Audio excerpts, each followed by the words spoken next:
मित्रों, आज की कहानी अत्यंत ही प्रेरणादायक तथा दिल को झकझोर देने वाली है।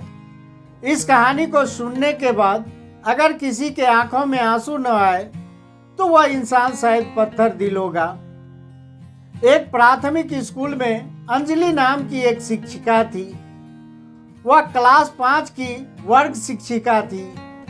उसकी एक आदत थी कि वह कक्षा में आते ही हमेशा आई लव यू ऑल बोला करती थी, मगर वह जानती थी कि वह सच नहीं बोल रही है। वह कक्षा के सभी बच्चों से एक जैसा प्यार नहीं कर सकती। कक्षा में एक ऐसा बच्चा था जो उसको फटी आंख भी नहीं भाता था। उसका नाम था राजू। राजू हमेशा स्कूल में मैला कुचैला वस्त्र पहनकर आया करता। उसके बाल खराब होते, जूतों के बंद खुले होते और शर्ट के बटन भी खुले होते थे और पढ़ाई में उसका मन भी नहीं लगता था। पढ़ाई के दौरान भी उसका ध्यान कहीं और होता था। मैडम के डांटने पर वह चौंक कर उन्हें देखता, मगर उसकी खाली खाली नजरों से साफ पता चलता रहता कि राजू शारीरिक रूप से उपस्थित होने के बावजूद भी उसका ध्यान कहीं और रहता था। धीरे धीरे मैडम को राजू से नफरत सी होने लगी। क्लास में घुसते ही राजू मैडम की आलोचना का निशाना बनने लगता। सारी बुराई के उदाहरण राजू के नाम पर दिए जाते। बच्चे उस पर खिलखिलाकर हंसते और मैडम उसको अपमानित करके संतोष प्राप्त करती। राजू ने हालांकि किसी बात का कभी कोई जवाब नहीं दिया। मैडम को वह एक बेजवान पत्थर की तरह लगता, जिसके अंदर आत्मा नाम की कोई चीज ही नहीं थी। हर डांट और सजा के बावजूद वह बस अपनी भावनाओं से खाली नजरों से उन्हें देखा करता और सर झुका लेता। मैडम को अब राजू से गंभीर नफरत हो चुकी थी। पहले सेमेस्टर समाप्त हुआ और प्रोग्रेस रिपोर्ट बनाने का समय आ गया। मैडम राजू की प्रगति रिपोर्ट में यह सब बुरी बातें लिख डाली। प्रगति रिपोर्ट माता पिता को दिखाने से पहले हेडमास्टर साहब के पास जाया करता था। हेडमास्टर साहब राजू की प्रोग्रेस रिपोर्ट देखा तो मैडम को बुला लिया और कहा, मैडम, प्रगति रिपोर्ट में कुछ तो राजू की प्रोग्रेस भी लिखनी चाहिए थी। इससे राजू के पिता बिल्कुल निराश हो जाएंगे। मैडम ने कहा, मैं माफ़ी चाहती हूँ, लेकिन राजू एक बिल्कुल ही निकम्मा बच्चा है। मुझे नहीं लगता है कि मैं उसकी प्रोग्रेस रिपोर्ट के बारे में कुछ लिख सकती हूँ।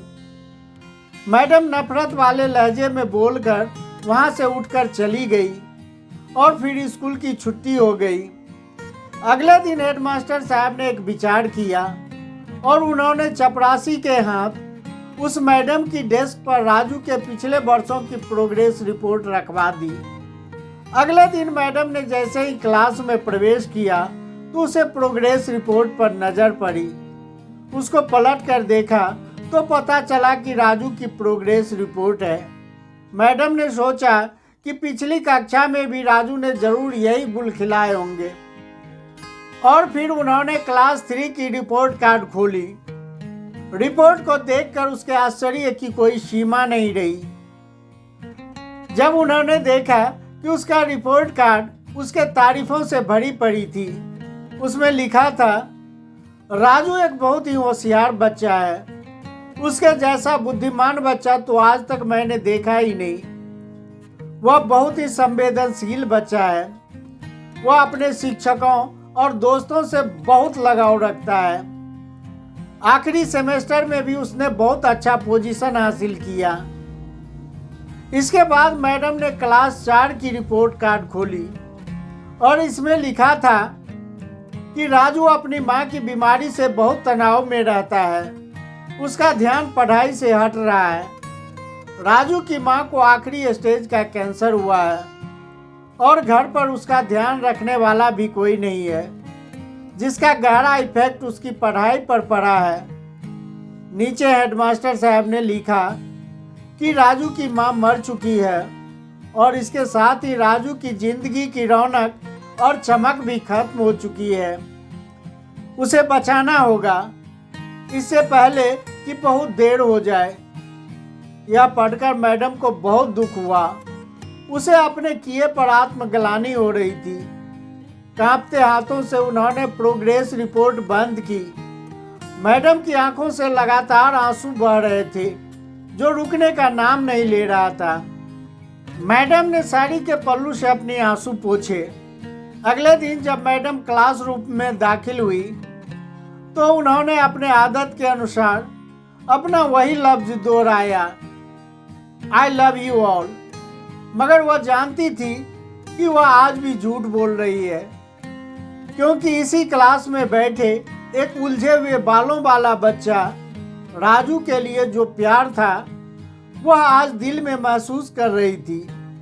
उस क्लास में बैठे बच्चों से पढ़ाई के दौरान उन्होंने रोजाना दिनचर्या की तरह एक सवाल राजू पर दागा और हमेशा की तरह राजू ने सर झुका लिया। जब कुछ देर तक मैडम की डांट फटकार और बाकी स्टूडेंट की हंसी की आवाज़ उसके कानों में नहीं पड़ी तो उसने अचंभित होकर सर उठाकर मैडम की ओर देखा। आज उसके माथे पर गुस्सा नहीं था, वह मुस्कुरा रही थी।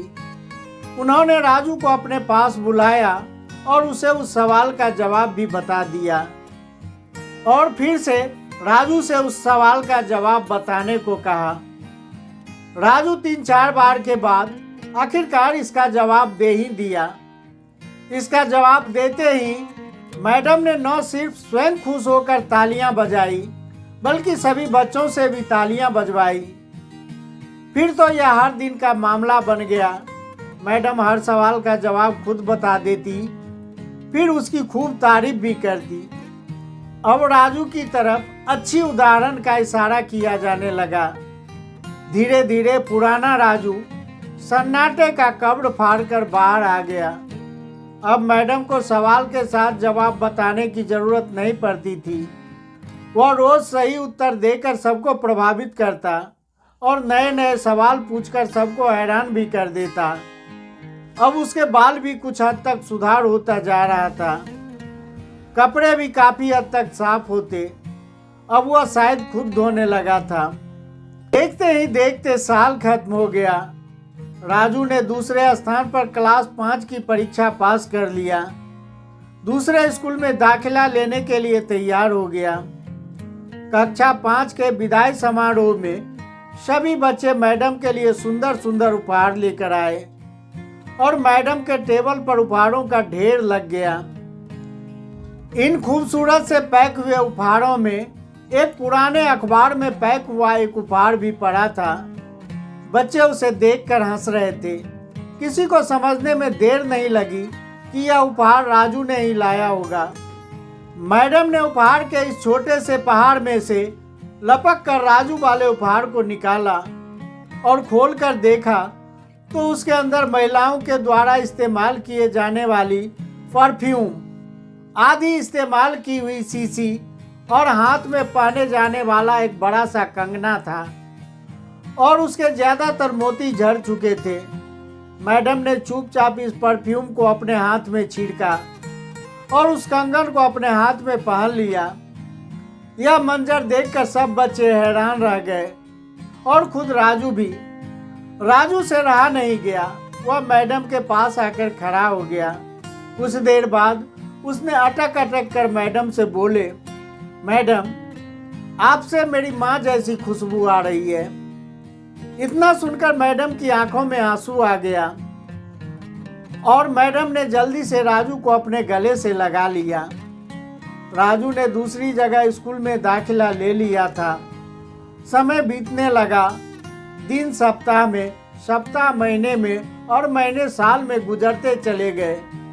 मगर हर साल के आखिर में मैडम को राजू की तरफ से एक पत्र नियमित रूप से प्राप्त होता, जिसमें यह लिखा होता कि इस साल मैं कई नए टीचर से मिला, मगर मैडम आप जैसा कोई नहीं।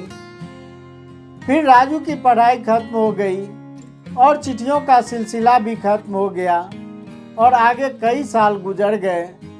मैडम रिटायर भी हो गई। एक दिन मैडम के घर में मेल से राजू का एक खत मिला। जिसमें लिखा था, इस महीने के अंत में मेरी शादी है। आपके बगैर शादी की बात मैं सोच भी नहीं सकता।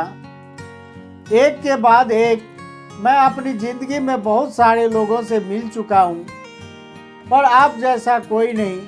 आपका डॉक्टर राजू। इस खत के साथ प्लेन में आने जाने का टिकट भी उसमें लगा हुआ था।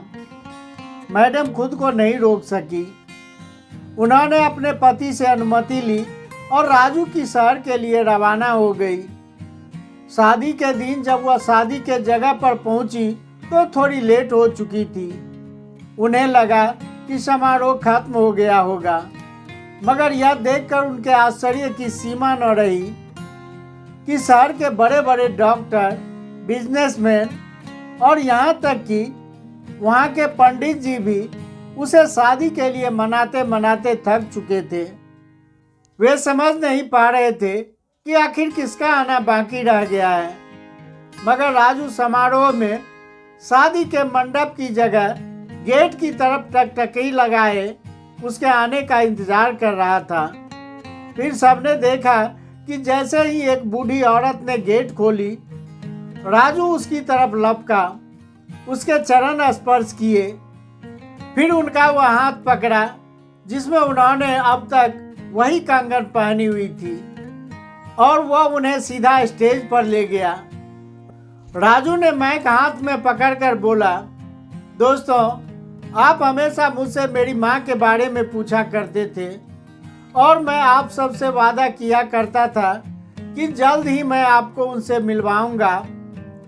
ध्यान से देखो, यही है मेरी प्यारी माँ, दुनिया की सबसे अच्छी माँ, मेरी प्यारी माँ। तो मित्रों, इस कहानी को सिर्फ स्टूडेंट्स और टीचर की कहानी मत समझिए। अपने आसपास देखिए, राजू जैसे कई फूल मुरझा रहे हैं जिन्हें आपका जरा सा प्यार और ध्यान नया जीवन दे सकता है। तो मित्रों, अंजलि मैडम के बारे में आपकी क्या राय है? कमेंट कर हमें ज़रूर बताइए। हमें आपके जवाब का इंतज़ार रहेगा। वीडियो अच्छा लगा हो तो चैनल को सब्सक्राइब कर दीजिए। साथ ही वीडियो को लाइक व शेयर करना न भूलें। फिर मिलते हैं ऐसे ही ज्ञानवर्धक प्रसंग के साथ। वीडियो की समाप्ति तक बने रहने के लिए आपका बहुत बहुत धन्यवाद।